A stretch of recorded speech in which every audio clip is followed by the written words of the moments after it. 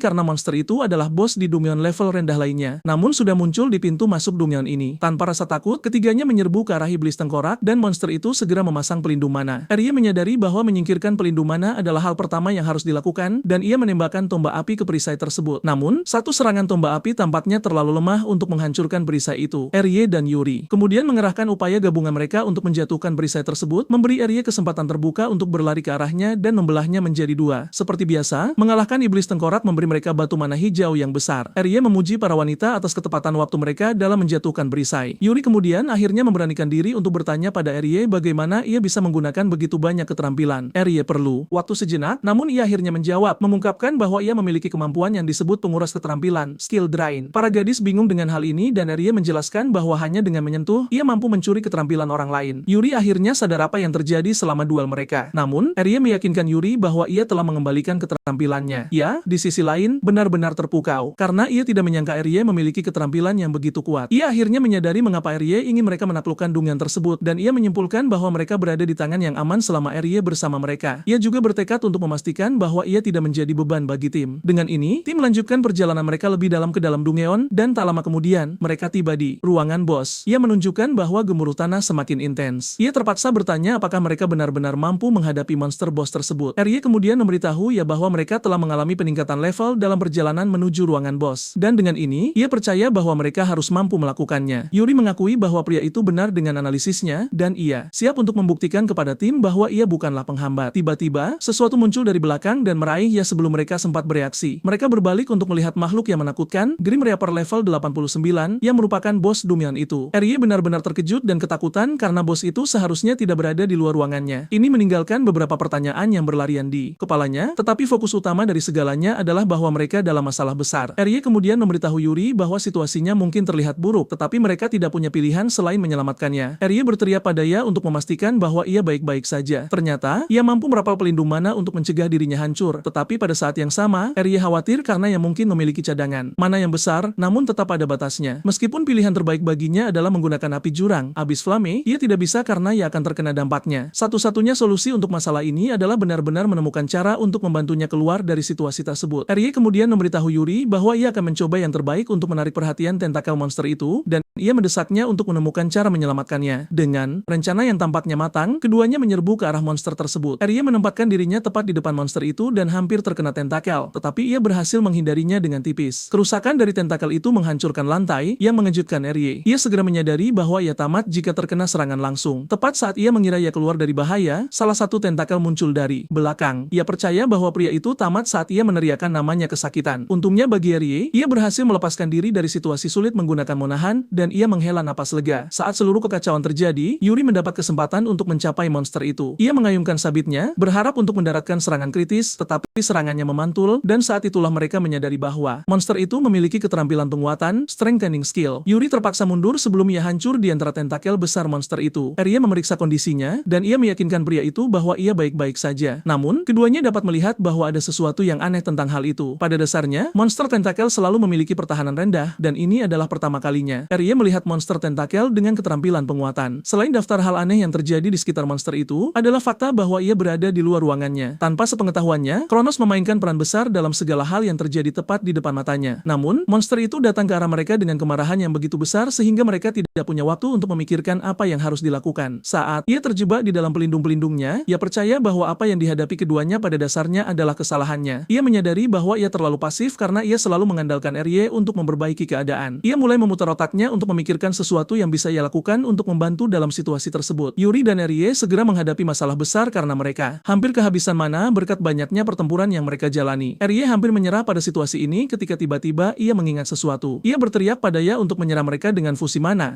fusion. Ia terkejut mendengar ini dan begitu pula Yuri yang berpikir keterampilan itu tidak berguna karena memakan banyak mana. Rye memahami mengapa mereka berpikir demikian karena keterampilan itu dianggap tidak berguna di kehidupan sebelumnya juga. Tapi berkat seorang penyihir tertentu, nilai keterampilan itu kemudian ditemukan. Penyihir tersebut tidak lain adalah ia sendiri karena dialah yang menemukannya sebelum regresi. Ia juga merasa bimbang dengan keterampilan itu karena ia belum pernah menggunakannya sebelumnya. Tapi karena Rye memintanya untuk melakukannya, ia bersedia. Saat itu juga, ia melepaskan keterampilan miliknya dan itu mengenai keduanya tepat seperti yang direncanakan. Mengejutkan, Yuri menyadari bahwa mananya mulai pulih, tetapi Rye hanya tersenyum karena ia tahu esensi dari keterampilan itu. Rupanya, fusi mana memiliki efek yang membagikan mana penggunanya, tetapi itu adalah keterampilan yang hanya bisa dikuasai oleh penyihir dengan jumlah mana yang besar. Ia bersemangat saat melihat ini, tetapi tiba-tiba ia menyadari bahwa jumlah mana yang ia bagikan tidak cukup. Ia kemudian sadar bahwa pembagian mananya terbatas karena pelindung mana yang ia aktifkan. Untuk membantu tim dengan benar, ia melepaskan pelindung mananya, memberi kesempatan bagi monster itu untuk mencengkeramnya dengan erat. Namun, ia mampu melepaskan semua mananya untuk digunakan keduanya. Setelah ia selesai melakukan ini, ia dengan lemah memberitahu keduanya bahwa sisanya terserah pada mereka. Dengan pengorbanan rekan seti mereka, keduanya menjadi sangat bertekad untuk menjatuhkan monster itu apapun yang terjadi. Keduanya menyerbu ke arah monster itu, siap untuk merobeknya demi menyelamatkannya. Karena mana mereka telah pulih, mereka memiliki apa yang diperlukan untuk menembus pertahanan monster itu menggunakan keterampilan peningkatan mereka. Mereka mulai menghancurkan monster itu di kiri dan kanan. Dan Rye mendesak Yuri untuk menjaga momentum agar mereka dapat menyelamatkannya. Rye mendapat kesempatan untuk mencapai Ya, tetapi monster itu selangkah lebih maju dari mereka. Monster itu segera memindahkan posisi Ya, membuat keadaan menjadi lebih sulit bagi mereka. Rye dengan mudah menyadari bahwa dengan cara hal-hal berjalan, mereka tidak akan bisa mencapai Ya. Namun, Yuri meyakinkannya bahwa ia akan membuka jalan bagi dia. Yuri kemudian memanfaatkan keterampilan utamanya untuk melepaskan begitu banyak aura, menciptakan tangga bagi Rye untuk dipanjat agar ia bisa mencapai Ya. Rye berterima kasih atas bantuan tersebut dan ia berlari ke arah Ya dengan meniti tangga. Monster itu mencoba menghalangi jalannya dengan beberapa tentakelnya, tetapi Rye dengan mudah memotongnya dengan kemarahan yang murni. Dengan kecepatan dan tekad yang begitu besar, ia mencapai Ya dan membebaskannya dari cengkeraman monster itu. Rye berhasil mencapai tanah dan ia memeriksa Ya untuk memastikan ia baik-baik saja. Ia membuka matanya dan tersenyum, mengatakan, Rye sama mengesankannya seperti biasa. Yuri kemudian bergegas menghampiri memberitahu Ya bahwa ia benar-benar menyelamatkan mereka dengan keterampilannya. Yuri mengakui bahwa ia memiliki keberanian. Meskipun mereka telah menyelamatkannya, misi utama untuk menjatuhkan monster itu tetap ada. Rye dan Yuri bergegas menuju monster itu, tetapi keadaan menjadi lebih sulit karena monster itu meregenerasi tentakelnya. Yuri menyadari bahwa mereka telah menemukan diri mereka dalam situasi yang sulit dan ia bertanya pada Rye apa langkah mereka selanjutnya. Rye kemudian memberitahu Yuri untuk menyerahkan sisanya padanya dan meskipun ia skeptis, ia setuju untuk membiarkannya melakukan apa yang ia inginkan. Rye berlari ke arah monster itu, meyakinkan Yuri bahwa ia akan menghabisinya. Yuri terkejut ketika ia menyadari bahwa Rye berlari ke arah monster itu tanpa senjata di tangannya. Tepat saat Rye hendak mencapai tubuh utama monster itu meregenerasi salah satu tentakelnya untuk menghalangi jalannya. Rye kemudian memanfaatkan kekuatan overclock, berharap untuk melipat gandakan daya tembatnya sebelum menggunakan api jurang. Seluruh tubuhnya diselimuti oleh aura gelap. Saat ia melepaskan api yang kuat ke arah monster itu, yang akhirnya merobek kepalanya hingga terbuka. Monster itu jatuh ke tanah dan ini mengejutkan Kronos yang tidak menyangka Grim Reaper akan dikalahkan. Meskipun demikian, ia bertekad untuk memastikan bahwa Rye dan teman-temannya tidak berhasil keluar dalam keadaan hidup. Tim masih merayakan kemenangan mereka ketika cairan hitam muncul dari tubuh monster yang telah dikalahkan dan menuju tepat ke arah Ya. Cairan itu hampir menusuknya, tetapi Rye berhasil menyingkirkannya tepat pada waktunya. Rye menyadari bahwa cairan itu menjadi lebih kuat dan ia berteriak pada para gadis untuk melarikan diri. Saat mereka berlari ke arah pintu keluar, Rye berharap mereka tidak mati karena mereka telah berhasil menghentikan dungian itu agar tidak runtuh. Tepat saat mereka akan mencapai pintu keluar, cairan itu berhasil mendahului mereka. Ketiganya hampir ditelan ketika perisai emas menutupi mereka dan suara tegas menyuruh mereka untuk menyingkir. Tim berbalik untuk memeriksa penyelamat mereka, yang tidak lain adalah Okawa Hikaru yang kuat. Para gadis terkejut ketika Okawa memperkenalkan dirinya karena Rye telah menyebutkan namanya sebelum mereka memasuki Dungeon. Rye mengakui bahwa ia adalah orang yang sama yang ia mintai bantuan. Pada dasarnya, Okawa lebih kuat dari mereka semua karena ia saat ini adalah penyihir peringkat S. Selain itu, ia dikenal sebagai Raja Kuning sebelum regenerasi imigrasi Rye. Rye tahu bahwa mereka akan habis jika Okawa tidak tiba tepat pada waktunya untuk melindungi mereka dengan sihir perisainya. Okawa mengedipkan mata pada mereka, mengatakan ia senang bahwa ia berhasil datang tepat pada waktunya untuk menyelamatkan mereka. Okawa menyebutkan bahwa ia berada di dunia lain yang merupakan permintaan dari negara. Namun, ia dihubungi oleh seseorang yang tidak lain adalah Hinata. Okawa kemudian mengejutkan Rye dengan memberitahunya bahwa ia mengenalnya karena ia adalah saudara laki-laki KAI. Okawa meyakinkan Rye bahwa ia tidak perlu khawatir karena ia hanya tertarik padanya. Rye merasa lega mendengar ini dan ia akhirnya berterima kasih kepada Okawa atas bantuannya. Okawa tidak menganggapnya sebagai sesuatu yang terlalu serius dan ia memberitahu Rye bahwa ia benar-benar melakukan sesuatu yang mengesankan dengan mengalahkan bos Dumion itu. Saat itu juga batu mana dari mengalahkan monster itu jatuh dan Okawa terkejut melihat betapa besarnya batu itu. Okawa menyadari bahwa bos Dumion itu cukup kuat dan ia melemparkan batu mana itu ke Rye yang nyaris menangkapnya sebelum jatuh. Okawa memberi selamat kepada Rye, mengatakan ia menantikan lebih banyak lagi darinya. Setelah mengatakan ini, Okawa melangkah keluar dari Dumion dan tim mengikuti jejaknya. Saat mereka memasuki gedung asosiasi, Yuri menyebutkan bahwa Okawa adalah orang yang menarik dan Rye setuju dengannya. Hinata terkejut saat ia melihat tim datang dan ia mulai berteriak, bertanya apakah mereka baik-baik saja. Hinata khawatir tentang tim sejak mereka terlalu lama berada di dalam Dumion. Hinata memarahi Rye karena langsung menuju ke dalam Dumion setelah menyerahkan formulir aplikasinya, meskipun Dumion tersebut lebih berbahaya daripada yang lain. Hinata kemudian bertanya kepada mereka tentang kemajuan Dumion tersebut, berharap bahwa mereka masih berada di level pintu masuk. Hinata dan rekan-rekannya hampir mengalami kejang otak ketika Rye menyebutkan bahwa mereka telah menaklukkan seluruh Dumion. Mereka tidak bisa mempercayai mata dan telinga mereka, menyebabkan mereka berteriak seperti orang gila. Informasi tentang Dumion Ikabukuro yang ditaklukkan segera mulai tersebar. Guild mulai berlarian untuk mencoba menjangkau orang yang menaklukkan Dumion tersebut. Saat berbicara dengan pers, ia mengatakan ia akhirnya memiliki cukup uang untuk menutupi tagihan medis saudarinya. Dan sebagai tambahan, ia berterima kasih kepada Rye atas kesempatan yang luar biasa. Isoyama dan anggota partinya benar-benar kesal saat melihat ini. Tapi Isoyama masih ingin percaya bahwa ia curang. Hal yang sama berlaku untuk KAI, yang sangat marah karena Rye adalah orang yang menaklukkan Dumion tersebut. Berita tentang Rye menaklukkan Dumion tersebar di mana-mana, terutama karena ia dikenal sebagai si tanpa warna sebelumnya. Obrolan grup menjadi liar dengan teman-teman yang saling memanggil satu sama lain, menyarankan agar mereka semua meminta maaf karena telah menjelek-jelekan Rye. Sementara semua orang membicarakan betapa mengesankannya Rye, ia berpikir tentang bagaimana ia akan menjadi lebih kuat karena ia mampu menaklukkan Dumion berkat bantuan yang ia dapatkan dari orang lain. 3 hari kemudian, Rye pergi ke asosiasi karena Hinata memanggilnya, mengklaim bahwa ada sesuatu yang perlu ia dengar. Rye dan para gadis terkejut ketika Hinata memberitahu mereka bahwa mereka telah menerima permintaan untuk menaklukkan Dumion tertentu. Ia tidak bisa mempercaya ini karena mereka baru saja menjadi penyihir peringkat A, dan Hinata mengatakan ini dimungkinkan berkat mereka baru-baru ini mencapai pencapaian. Pada dasarnya, penjelajahan Dumion biasanya diminta oleh para penyihir sendiri, tetapi ditawari permintaan resmi adalah sesuatu yang hanya diizinkan asosiasi kepada sejumlah penyihir tertentu. Ia tersenyum, memberitahu Rye bahwa semua orang mengandalkannya, tetapi Rye tidak setuju, mengatakan seluruh parti dibutuhkan. Rye kemudian bertanya kepada Hinata siapa yang membuat permintaan itu, tetapi ia memberitahu Rye bahwa ia tidak bisa menjawab karena atasan menyuruhnya untuk merahasiakannya. Seperti yang diharapkan, Yuri ingin mereka menerima misi itu hanya karena kedengarannya menyenangkan. Rye wajib menerima karena dibuat melalui asosiasi, jadi seharusnya tidak ada yang mencurigakan. Saat itu juga, Hinata menyebutkan bahwa seorang penyihir peringkat S akan mendampingi mereka dalam misi tersebut. Keesokan harinya, parti menuju ke lokasi di mana mereka harus bertemu dengan penyihir peringkat S tersebut. Ia penasaran untuk melihat siapa orang itu nantinya. Sesaat kemudian, mereka bertemu dengan orang tersebut dan yang paling mengejutkan mereka, itu adalah Okawa. Saat mereka melangkah ke Dumion, Rye menyebutkan bahwa ia tidak pernah berpikir Okawa akan menjadi orang yang mengantar mereka dan Okawa tersenyum, mengatakan ia sudah tahu, tetapi ia ingin menjadikannya kejutan. Okawa kemudian menyebutkan bahwa ia menantikan misi tersebut karena seluruh dunia juga memperhatikan mereka. Ia terpukau dengan betapa santainya Okawa, dan Rye setuju dengannya, tetapi mengingatkannya bahwa pria itu tetaplah seorang penyihir peringkat S meskipun begitu. Rye kemudian bertanya kepada Okawa apakah benar ada mekanisme rumit di dalam Dumion tersebut, dan Okawa mengatakannya. Rupanya tim pengintai kembali dengan laporan bahwa ada dinding api yang besar menghalangi jalan mereka, membuat Rye penasaran dan bertanya bagaimana cara mereka melewatinya. Macawa mengingatkan mereka bahwa dia memiliki skill pelindung, dan selama dia bersama mereka, kobaran api itu bukanlah masalah. Rye memperhatikan kesombongan pria itu dan bertanya-tanya apakah dia menganggap Dumion ini mudah. Seolah bisa mendengar isi pikirannya, Okawa memberitahu Rye bahwa dia akan segera melihat betapa hebatnya dia saat beraksi, karena dialah yang akan memikul beban seluruh tim. Tiba-tiba, gelombang monster muncul dan Rye memerintahkan timnya untuk bersiap bertarung. Dia juga tertarik untuk melihat seberapa kuat seorang penyihir S-Rank sebenarnya. Namun, dia mendapati Okawa duduk di sudut dengan wajah penuh ketakutan. Oiwa menyuruh ketiganya untuk menghadapi monster-monster itu karena dia tidak familiar dengan jenis monster yang sedang mereka hadapi saat ini. Mengingatkan Oiwa tentang kata-katanya sebagai pemimpin, tetapi Rei menyuruh timnya untuk fokus menghadapi monster dan melupakan si pengecut itu. Mereka bertiga mengambil posisi dan mulai meluncurkan serangan jarak jauh ke arah monster yang datang. Yuri dengan percaya diri mengejar. Para monster mengatakan bahwa mereka tidak ada apa-apanya dibandingkan musuh yang pernah mereka lawan sebelumnya. Ia dan Yuri melumpuhkan sebagian besar monster, lalu Rei menghabisi sisanya dengan tombak apinya. Oiwa terpaku melihat pemandangan itu. Setelah monster dikalahkan, ia dengan girang merayakan kemenangan bersama Rei. Oiwa akhirnya berdiri dari persembunyiannya, mengaku bahwa dia benci serangga, dan dia berterima kasih karena mereka telah menyelamatkan nyawanya. Tiba-tiba, beberapa serigala muncul dari belakang dan menerjang ke arah Oiwa. Namun, dia menjadi serius dan mengurung mereka dalam kotak persegi, lalu menghabisi mereka dengan cukup mudah. Rei dan timnya terkejut melihat itu, dan Rei bertanya skill apa yang baru saja digunakannya. Oiwa menyebutnya kotak persegi, salah satu skill pelindungnya. Namun, skill itu tidak bisa digunakan melawan musuh yang terlalu besar. Rei benar-benar takjub karena dia pernah mendengarnya, tapi ini pertama kalinya dia melihatnya secara langsung. Setelah monster dibersihkan, Oiwa menyarankan untuk terus maju. Saat Rei berjalan di belakangnya, dia merasa kagum karena Oiwa benar-benar menunjukkan sosok Esrang yang sesungguhnya. Sesaat kemudian, mereka sampai di dinding api, persis seperti dalam laporan. Intensitas panasnya terasa bahkan dari jarak beberapa meter. Oiwa melangkah maju dan menciptakan jalan menembus api dengan sihir pelindungnya. Tim berjalan melewati lorong itu dengan antusias dan menemukan lubang lain yang menuju ke ruang bos. Karena mereka sudah siap, Rei menyarankan untuk segera masuk ke ruang bos. Dalam hati, Oiwa menunggu untuk melihat kemampuan Rei, ingin tahu apakah dia penipu atau memang ahli. Saat memasuki ruangan, Rei mengeluh betapa panasnya tempat itu, yang menandakan kekuatan musuh yang akan mereka lawan. Bos akhirnya muncul, ternyata adalah Flamegar level 68. Penampilan monster itu saja sudah membuat bulu kuduk Rei berdiri. Rei panik saat monster itu mendekat dan menyuruh tim memasang pelindung mana. Namun, Oiwa berkata tidak perlu melakukan itu. Monster itu menyemburkan api ke arah mereka, tetapi Oiwa dengan mudah memblokirnya menggunakan sihir pelindung. Hal ini membuat Rei tercengang, dan Oiwa memberitahu Rei bahwa dia akan menangani pertahanan sementara mereka melakukan serangan. Rei mengakui perintah itu, tetapi dia sempat berpikir sejenak. Dia menyadari pelindung itu bisa hancur kapan saja jika terkena serangan hebat. Rei terpikir menggunakan Abyss Flame, tapi segera membatalkannya karena monster itu sangat cepat, apalagi level boss. Karena konsumsi mana untuk Abyss Flame sangat tinggi, Rei memutuskan harus mengalahkan monster itu dengan cara lain. Rei memimpin serangan sambil menyuruh Yuri dan A mencari celah untuk menyerang. Saat mendekati monster, Rei mengaktifkan peningkatan tubuh dan melompat ke arahnya. Rei menipu monster itu seolah akan menyerang langsung, namun Rei bermanuver ke belakangnya sebelum mendaratkan serangan kritis. Yuri dan Ia memberikan dukungan dari belakang dengan serangan jarak jauh. Meskipun diserang bersamaan, monster itu tetap lincah, membenarkan kekhawatiran Rei bahwa musuhnya sangat kuat. Rei menyadari mereka akan berada dalam posisi sulit jika pertempuran berlarut-larut. Rei sudah berkeringat karena panas yang luar biasa dan dia sadar harus segera mengalahkan monster itu. Sementara itu, Oiwa mengamati dari belakang, ingin melihat apa yang akan dilakukan Rei dalam situasi genting ini. Tepat saat itu, Rei menyuruh Yuri dan Ia mengarahkan serangan ke kaki monster alih-alih tubuhnya. Yuri dan Ia setuju dengan rencana itu dan segera melancarkan serangan ke arah kaki monster. Ia bahkan melakukan serangan lebih jauh dengan skill peluru batu. Ini memaksa monster itu melompat-lompat, namun Rei tahu selincah apapun, mustahil bagi monster itu menghindar di udara. Rei melompat ke arah monster itu, dan tepat sebelum mencapainya, dia melapisi pedangnya dengan es, membuat Oiwa terperangah. Saat monster itu tidak bisa bergerak bebas di udara, Rei mendaratkan serangan kritis yang membuatnya tersungkur ke tanah, benar-benar kalah. Para gadis berlari mendekatinya untuk memberi selamat, tetapi dia mengatakan itu semua berkat mereka. Oiwa terkesan dengan kerja sama tim yang baru saja dia saksikan dan menyimpulkan bahwa Rei memang sesuai dengan laporan. Namun, Oiwa bisa melihat bahwa Rei masih menyembunyikan kekuatan aslinya. Tepat saat itu, Rei menyarankan mereka kembali ke asosiasi untuk melapor, tapi Oiwa menyuruhnya menunggu. Oiwa mengeluarkan kotak persegi dan memberitahu Rei bahwa dia ingin mengujinya. Oiwa menjelaskan bahwa kotak itu bisa menangkap monster, tapi juga bisa digunakan sebagai metode latihan. Oiwa kemudian berterus terang, mengatakan dia ingin melihat kekuatan asli Rei. Karena itulah, dia ingin Rei mengalahkan monster yang tersegel di dalam kotak itu. Dia menjamin akan mengeluarkan monster tersebut jika keadaan menjadi berbahaya, tetapi keputusan untuk berhenti ada di tangan Rei. Rei akhirnya menyadari alasan Oiwa mengikuti mereka, dan meski belum tahu motif aslinya, Rei tidak bisa melewatkan kesempatan untuk menambah pengalaman. Rei menerima permintaan Oiwa dan dia membuka segel kotak persegi tersebut. Tiba-tiba, bayangan hitam yang mengerikan muncul dari kotak. Ternyata, monster di dalam kotak itu bisa berubah wujud sesuai dengan rasa takut lawannya. Oiwa sangat bersemangat melihat wujud apa yang akan muncul. Dan tepat, seperti yang diduga, ketakutan terbesar Rei, yaitu Kronos, perlahan muncul dari dalam kotak. Oiwa terkejut melihatnya karena ini pertama kalinya dia melihat monster seperti itu. Saat Oiwa kegirangan dengan pengalaman baru ini, Rei justru panik luar biasa. Teman-teman, itu adalah akhir dari video ini. Jika kalian suka, tulis bagian berikutnya di kolom komentar. Jangan lupa subscribe, bunyikan lonceng, dan sukai video ini. Terima kasih telah menonton dan sampai jumpa di video berikutnya.